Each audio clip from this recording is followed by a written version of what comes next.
Welcome everyone to MTG Rebellion's Deck Tech and Sideboard Guide. Today we're going to walk through Temur Creativity in Explorer. Comment below if you have any questions as we walk through the archetype. Now it's time for the upkeep step.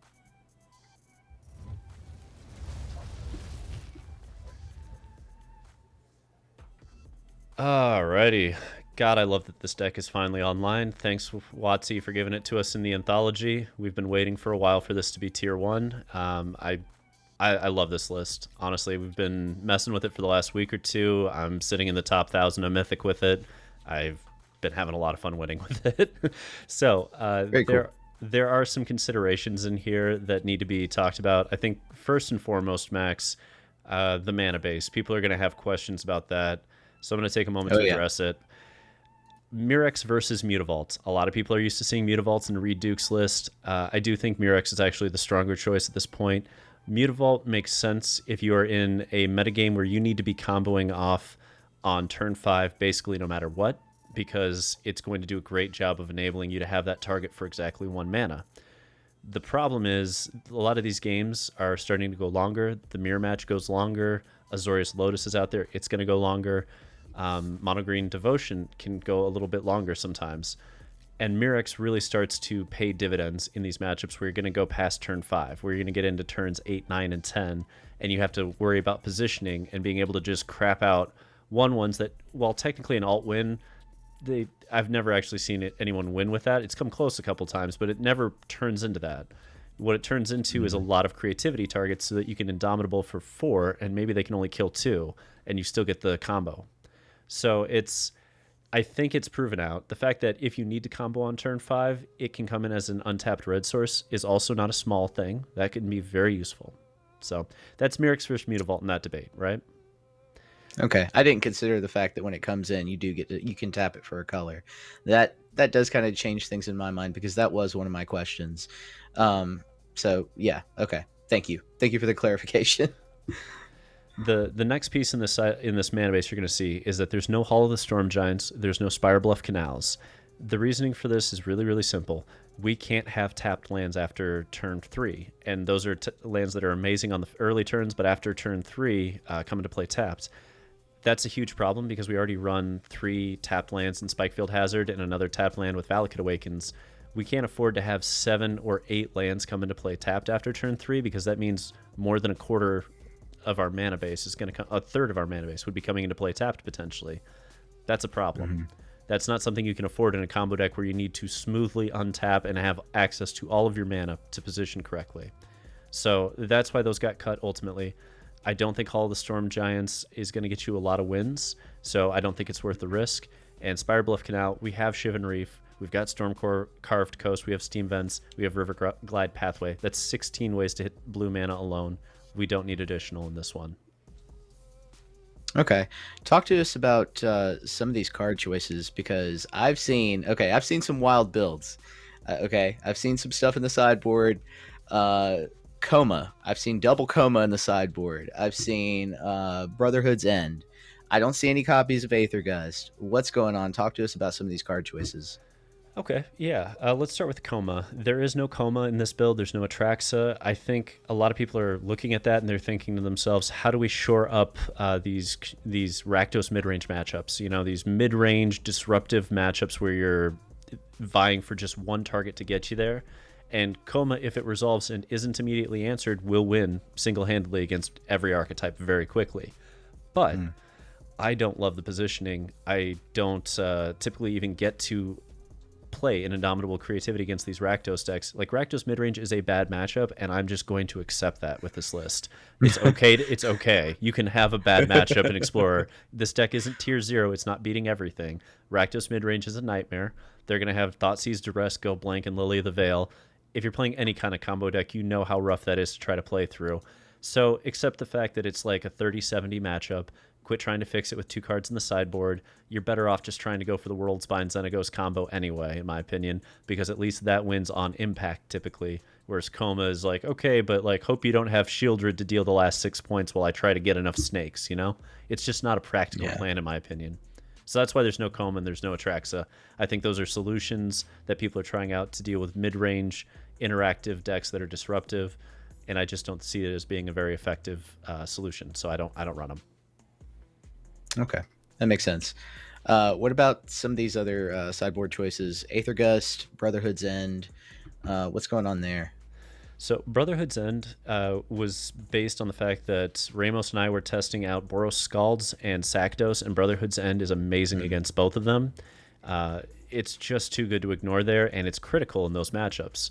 So I like having 3 low-end board wipes. It also pays dividends against White Weenie before it gets going. It can pay dividends against the Spirits matchup as well. If you're able to keep the Lords in check, it's going to wipe out the rest of the Spirits. So it's got like 4 relevant matchups. That's enough to merit 3 in the sideboard, in my opinion. So that's why we ended up on Brotherhood's End. We don't have Aethergust in the sideboard because we kept messing around with it. And here's the thing with Aethergust, it's like memory lapse. They're just going to put it back on top if it's relevant, and they're just going to play it again. So if you're doing that, you need to win the following turn. But we were playing these games that kept going longer and longer, and they were very interactive, and we realized you don't want to see that spell again. You need to hard counter it. And the cards that we were trying to hit, really it came down to mono green, because Aethergust in many sideboards is for mono green. But mono green, the scariest thing they can do is resolve Karn with 4 mana up, because then they go Stone Brain, take out your Indomitables, now you're going to lose. Okay. But Disdainful Stroke counters that, and it'll counter the Karn. It'll also counter all the crap we really wanted to hit with Aethergust, such as Cavalier and Storm the Festival, and it won't put it back on top of their deck to let them cast it again the next turn. So you don't have to win right away. Sometimes they literally just run out of gas against you because you have the ability to counter some stuff, kill some stuff, and they don't have card advantage naturally built in without their Karn engine running. So it's, if you shut down Karn, Cavalier, and Storm, the rest of it's basically just ramp, and you can deal with that. Okay. So that's when we realized Mono Green Devotion came down to Karn. That was when we decided Disdainful Stroke was the stronger choice, and it pays dividends in a number of control matchups as well. All right, that makes sense. Talk to us about why I'm not seeing some of these other staples that you typically see, especially, Prismari Command, Memory Deluge are often used to search and find, your creativity to be able to go off with the combo. Are you relying on Impulse? Also, 2 negates in the main board. What's going on there? Talk to us about these choices. So the Memory Deluge was originally there over the Unexpected Windfall, and the more we played, the more we realized that we needed our 4 mana spell to set up a turn 5 win. And that's the beauty of Unexpected Windfall over Memory Deluge, is that it sets it up.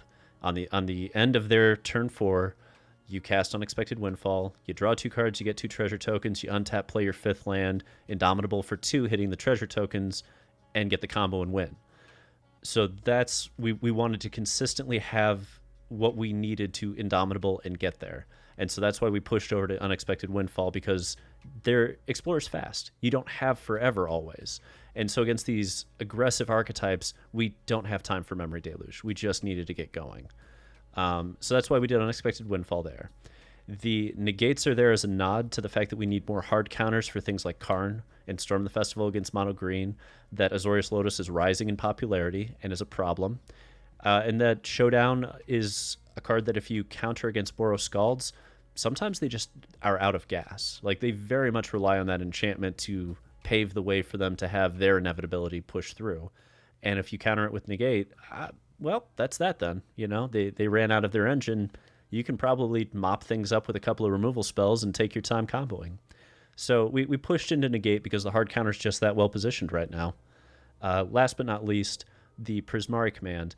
It's just not well positioned. The end of the day, I looked at all the different pieces, all the slots, and if it was going to go anywhere, it would probably be over like a Valakut Awakening.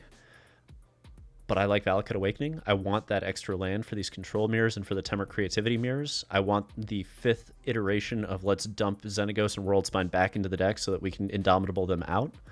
And I think it's critical. So we ended up on Valakut instead of Prismari on that basis. Okay. Thank you for the explanations. That actually makes a lot of sense, and that's why the Rebellion goes through the rigorous playtesting, especially in Explorer lately, that we do, is to figure these things out. So I had the pleasure of watching John Ramos and Darth Rictus fight each other with this deck in a mirror uh, last night, yeah, in the streamer showdown. So talk to us about what you learned. How do we take on the mirror match? How do we sideboard for it?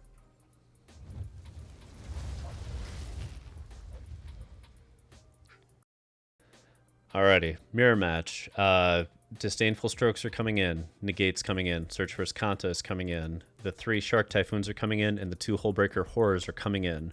You're going to lose the Xenagos Worldspine. You're going to lose all 4 Volcanic Spite. You're going to lose 2 Fiery Impulse and Unexpected Windfall as well. This mirror match is won or lost on playing Hullbreaker and protecting it.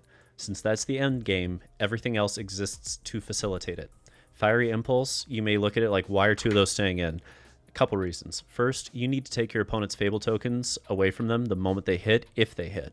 Second, it gives you a 1 CC spell to push with Hullbreaker, turning it into like a 1 mana remand once Hullbreaker hits the battlefield.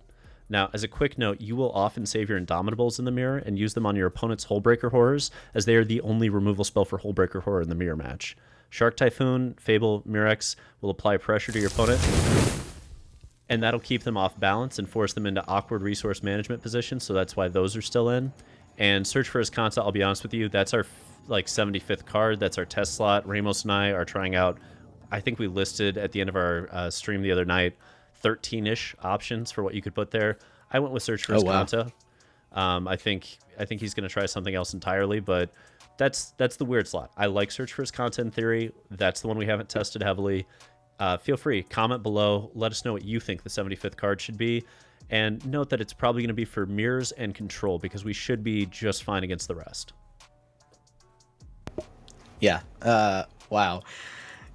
That's mind-boggling. Like, how high IQ was that mirror match for you? Were you using a lot of mental resources there? The fact that you had to figure that out to hold the Indomitable Creativity, I may not have figured that out in that mirror matchup if I had to just, go at it. Talk to us a little bit about your experience in that matchup. I mean, I loved it. I love combo mirrors. I love control mirrors, especially combo mirrors where it isn't just like, how to put it, a fap off. You know what I mean? Like, Marvel, yeah. You remember the Marvel v Marvel days with Ulamogs, where it was just kind of like, all right, who got to 6 energy in a Marvel first? Spin the die and see if you win. You know, like those weren't fun. Those weren't really that interactive. Even when the metagame there morphed with Dissenter's Deliverance in the goddamn main because Marvel was everywhere, it still wasn't that interesting. But this is an interesting one to me because this has counter spells. So it's like you're playing this weird control war back and forth, knowing that at any moment the other person could just explode and push a Hullbreaker right down your throat. And so I watched Ramos really try to figure out how to position a creativity, whereas I just started searching for Hullbreaker Horrors off impulses. I didn't even look for creativities. I'm like, okay, there's no way they can counter this, and once it's out, as long as I leave 1 mana up, they can't, in a Fiery Impulse, they can't Indomitable Creativity mine off. So I was just playing for inevitability on that and planning to use my Indomitables to try to stutter step his Hullbreakers if they came out first. And it was wild. It was a lot of fun for me. I don't know if he enjoyed it, but I had a blast. Probably best described as a sniper battle, a true control versus control sniper battle. I love it. Yeah, it was a good time. That's good. That's good to hear. Yeah, deck looked fun to play in that mirror, I have to say. All right, let's go on to the next matchup. This one's really important because this deck has overtaken Azorius Control in its spot as the list in that spot basically. So how does Azorius Lotus, how does that matchup break down for this deck?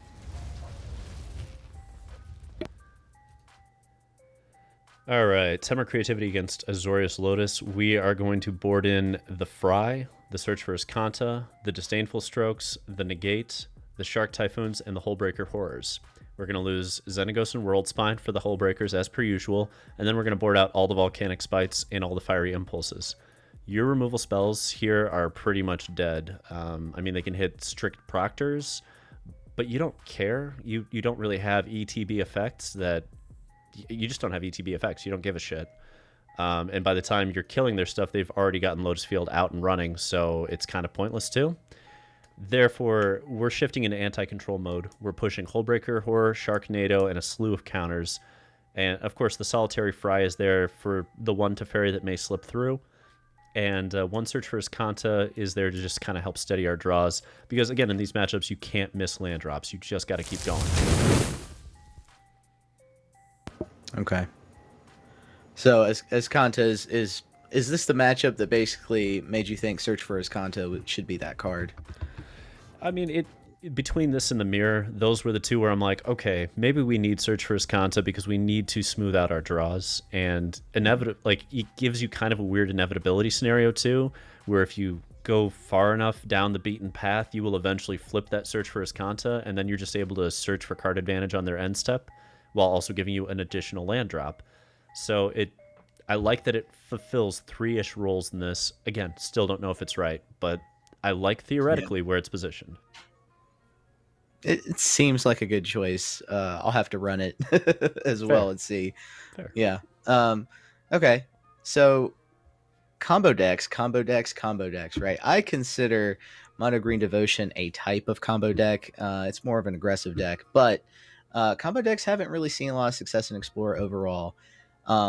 This deck being one that has Temur Creative. So talk to us about this matchup. I'm interested to see how the turns go. Is sequencing the important one here? Talk to us about this matchup. Against Mono Green? Yes, Mono Green Devotion. All right, let's get into it. So, Temur Creativity against Mono Green Devotion, it's very minimal sideboarding. You're going to board in 2 Disdainful Strokes and a Negate. You're going to lose all 3 Make Disappears. The logic here is we need hard counters for Karn and the upper end of their curve. Their out in this matchup is using Karn to fetch Stone Brain, and then they pull the creativities out of your deck and beat you to death before you can assemble the 16 mana to hardcast your combo. The Worldspine Wurm stays post board. That combo has to stay post board. We've tried the Hullbreaker Horror route. It's not very effective here. Whereas Worldspine and Xenagos, it's just your insta win. You know, like, they have to respect it. They have to play through it. And you're going to use your early removal here. Just control the pace. Keep those elves at bay. You do have... This is where those 3 Spikefield Hazards really shine, because you're going to be able to use them to blow up the elves, and you have 7 ways to deal with the elves on turn 1, which stops their broken draws. So use it. Keep your counters for the Karns and everything on the upper end of the curve. Resolve a creativity, end the match. Okay. So I was right in a way. Sequencing is really the thing you have to keep in mind here, making sure that you're removing the right things, getting rid of the elves. Is that correct? Yep, you got it. Okay, very good, very good. I got something right. I learned something today. Mm-hmm. All right, awesome. Let's talk about the up and comer. Let's talk about recently Sacdos. We put out a sideboard guide on this one recently. So talk to us about it. This one's also going to be very simple. Lose the 3 Make Disappear, add the 3 Brotherhood's End. That's it. It's really simple. You have to reset the board, and when you do, it's nice to have Brotherhood's End. It got the nod over Anger of the Gods because it can blow up all the artifacts, and because the front end also tags Ob Nixilis, which is one of their plans they usually implement to try to put you in a rough spot life total-wise early on and force you to start discarding cards you don't want to. But Brotherhood's End hits Planeswalkers too, so you're going to kill at least one of the 2 Ob Nixilises while putting the other one within range of Volcanic Spite. And it's good to be able to hit and blow up all the Witches' Ovens and the artifacts. It's really a premium sideboard option against Sacdos, and we are uniquely positioned to utilize it because we don't have creatures on the low end of the curve to worry about. We just kill their shit, kill more of their shit, combo. Pretty simple. I don't know that I have a question for that one. I was witness to the conversation around Brotherhood's End versus this matchup. So, yeah, I don't really have a question here. Brotherhood's End is definitely the dominant card that you need for this matchup. Not much else to say. Yeah, speaking of, I'm going to go right into Boros Skalds here because it's the other matchup with Brotherhood's End. Oh, I love it. So again, -3 Make Disappear, +3 Brotherhood's End. Pia aggro, this is the real deal. If you haven't seen Doomwake's list, check that shit out. Springleaf Drum was a huge addition to the deck. It's really good. Okay, so this Pia deck, they're going to spend a turn setting up the Pia combo in a way. A lot of the times people think they run out Pia on turn 2. If they do, it's because they have another one in their hand, or at least they should. You don't just run it out turn 2. Typically what you do is you play the Ren's Resolve, or Reckless Impulse on turn 2, exile the 2 cards, they go to the opponent's turn, come back, play Pia, hopefully you hit a land and a 1-drop, so you go Pia, land, 1-drop, and now you've got 2 Thopters plus Pia running, and that's a pretty good spot to begin your turn 3. So this is, again, it's a deck that snowballs. But if you Brotherhood's End, you wipe out all the Thopters, you wipe out Pia, you wipe out everything they've done to establish themselves, which is going to buy you 1 to 2 turns to combo off, because they're going to be busy trying to reestablish their positioning. And that's why, because we need to stutter step them, and this does it with Brotherhood's End. Okay. See, and that counters my novice thinking that, I see Scald's deck, I think, oh, I need Disdainful Stroke, I need to counter that card. No, if you're wiping out the board, that card pretty much becomes meaningless on turn 4. So you don't really even need the Make Disappears, Disdainful Stroke kind of strategy. You just Brotherhood's End. Yeah, and I mean, you still have negates for the Skalds that occasionally come into play, not often, but usually what you want is a scenario where they line up the board, you Brotherhood's End it all down, they play Showdown to re-up, you play Big Score on their end step, and then you combo, and that's game. It makes sense. Very clean. That sounds like a very clean matchup for this deck. It ain't shabby. It ain't shabby. All right, let's talk about the final matchup. A lot of folks consider this one tier 1, as you've said in the past. Zori's Spirits. Alrighty, a lot of sideboarding here. So it's going to be 2 Rending Volleys, the Fry's going to come in, the 3 Brotherhood's Ends are coming in, the 3 Shark Typhoons are coming in, the Hullbreaker Horrors are coming in, and the Search for Azcanta is coming in. You're going to board out Xenagos, Worldspine Wurm. You're going to board out all 4 Big Scores and the Unexpected Windfall. You're going to lose all 3 Make Disappears, and you're going to lose both Negates. Now, Spirits is that tempo deck that with counters that scares a majority of combo and control players in the format. It typically gets flattened by Rakdos midrange, much like we do. Something both of these decks share, it seems. However, we gain an edge here as we can play all of the removal. We have uncounterable instant speed, flying Sharknado blockers, and a few giant shrimp known as Hullbreaker Horror to maintain board position while we kill them. And if that isn't just the biggest little kraken shrimp you've ever seen, it does a good job. It's rare that you find a deck in a format outside Standard where you get to really use Hullbreaker Horror effectively, as outside of Zori's control, I guess. But it seems like this deck has a lot of other matchups where Hullbreaker Horror applies, and applies well. And I was surprised to see it really be the key card in the mirror matchup as well. So some surprising thing. I thought I knew this deck back when it was just Izzet, Gear Hulk, but I'm learning a lot more about what you can do with creativity, not just in an offensive position, but in a defensive position as well. It's hard out here for a combo deck in this format. It is. So it is. So it's good to see one in the tier 1 status. Give us your final thoughts on the deck. What do you think? How do you think it's going to continue to do? I think a lot of people playing this combo deck fundamentally misunderstand what it's doing, and I want to just clarify briefly what this deck does. Think of it like a blue-red control deck that is not excellent. It just backpedals, never mind, we won. That is the point of this deck. You are going to win on tighter margins than you think a lot of the time. I mean, there are going to be games that are easy. Games that, they don't thought seize you, and they don't really disrupt you, and you just big score indomitable game. But there are a lot more games where you're going to have to play a lot of backpedaling, where you don't have the right answers at the right time all the time. I had a game against blue-white, just regular control last night, where I ended up casting Worldspine Wurm via Indomitable 3 times in one game to win it, because they just kept killing it and then killing the tokens, but Xenagos stuck around, and I won on Xaxes on the final turn before they beat me off a Hall of the Storm Giants. And it was on the back of a fucking Spikefield Hazard I didn't play 4 turns earlier. So, there are margins here. God. And if you're smart about it, you will figure out how to utilize those margins, and you will get a lot of extra wins with this deck. But remember, you are going to backpedal. It's okay if you feel like you are losing a majority of the time that you play this deck, as long as you figure out how to flip the on switch. And, let's talk about it like it's Fast and the fucking Furious, right? That nitrous, it's there. You just have to find it at the right moment, and then you win the race. And it doesn't matter if you win by an inch or a mile. Winning's winning. You're damn right about that. Explorer is definitely a good format to use that metaphor.